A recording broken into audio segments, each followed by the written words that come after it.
What is going on, guys? Welcome to today's video. Today we're going to show you how to clean your Juul if it's getting goopy, it's getting nasty, it's getting gunky, it's not hitting properly, it's popping.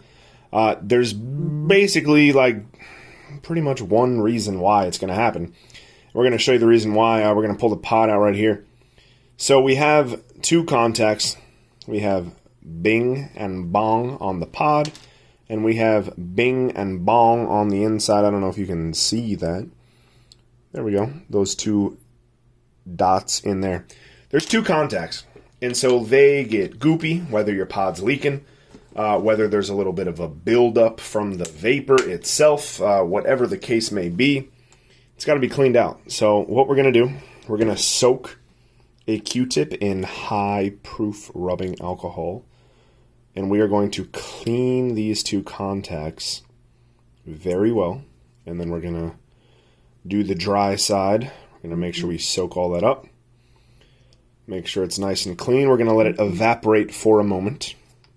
We're going to go inside the vape. Going to get it nice and clean with the rubbing alcohol.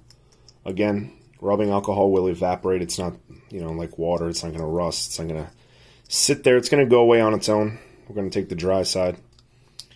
So basically, we have cleaned thoroughly the contacts on the pod, the contacts on the Juul itself, and now we're going to reconnect everything.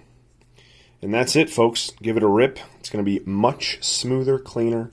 It's going to be a better hit for you. Thanks for watching, guys. Have a great day.